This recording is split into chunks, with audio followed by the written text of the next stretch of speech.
Hi everyone. So my name is Japneet Sasdeva and welcome to my YouTube channel. Today we are going to discuss the most awaited topic, that is how to handle 90 days notice period. This question was being frequently asked to me in my LinkedIn post, DMs as well as in my counseling sessions. So today we are going to discuss and address this particular query once and for all, so that you can share this video with your friends, colleagues and everyone who is afraid to handle 90 days notice period.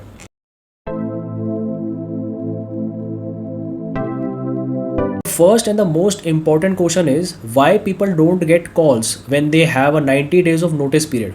So over here you need to be a little smart and understanding that when you are disclosing that you are having a 90 days of notice period, a recruiter will not be calling you because they cannot wait for someone who is having 90 days of notice period. How can they wait? In that particular 3 months of time they can hire someone and they can train them, obviously, right? So this is how it works. So when you are going to disclose this, right, just mention negotiable in your resume in front of notice period. Similarly, if you are mentioning that you are serving a notice period, just mention negotiable in your LinkedIn profile or Naukri profile.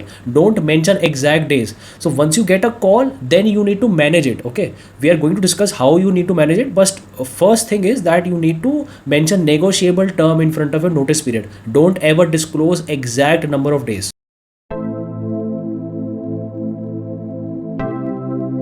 So once you get a call from a hiring manager, or so to say the recruiter, to schedule the further round of interviews, at that time you have three options. The number one option is the buyout option. So buyout option basically means the hiring organization is going to pay a certain amount of money to your current organization so that they can end or reduce your notice period from 90 days to 30 days or even 15 days. Okay, this is how it happens.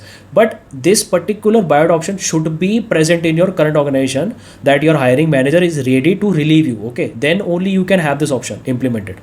So most of the time what happens is your current manager will not be able to release you quickly because you are performing certain set of tasks that nobody else is performing in your current team, or so to say current organization. Okay, so at that time what option do you have is you can divert your responsibilities to someone else within your team. Okay, but this is going to be difficult to implement. Why? Because your teammates or your colleagues will not be ready to accept that. Okay, so slowly and steadily you can move your responsibilities from yourself to someone else. It may take 2 weeks or 1 month, and once you have completed this task, then you can ask your manager to reduce your notice period. The second trick that is mostly applicable to service based organization is that once you get a call from your HR or so to say recruiter, at that time you need to disclose them that you have a notice period of 90 days or 60 days, but it can be negotiated to 45 or 30 days. Why?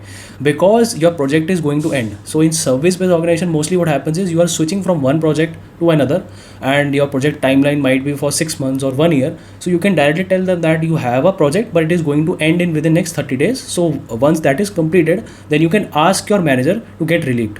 So the third trick is I will discuss with you in a practical way. So when I was working in Wipro, I had to serve a 60 days of notice period, and they do not accept any buyout options or so to say negotiation with their manager, because service based organizations culture is like that. They need to get approval from their client. So if you are working in Infosys, TCS or Wipro or HCL, you will not be getting early relieved because of the buyout option or negotiation with your managers. Okay, it's a rare case, it might happen, but it's very difficult. Okay, so when I was working in Wipro, at that time I had to serve a complete 60 days of notice period.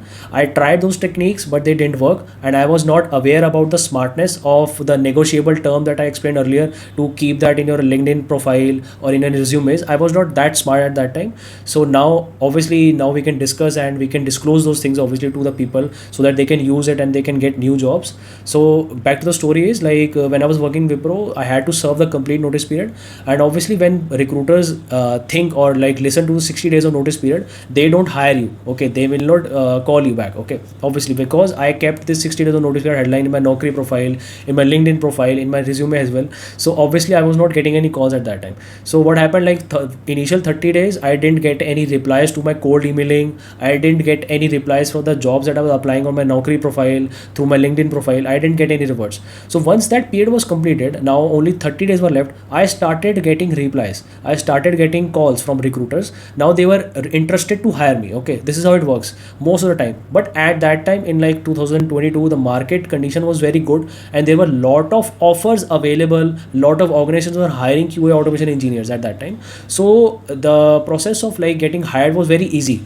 So that is how it worked worked for me. But right now, if you ask me that you should use the technique or not, it will be very difficult to say yes or no, because it entirely depends upon your skill set. If you have the right skill set, you can use it. Otherwise, you should be like little hesitant to apply this. Get the right skill set. Meanwhile, for working or learning that skill set for next 3 months or 6 months, and then you can use this technique.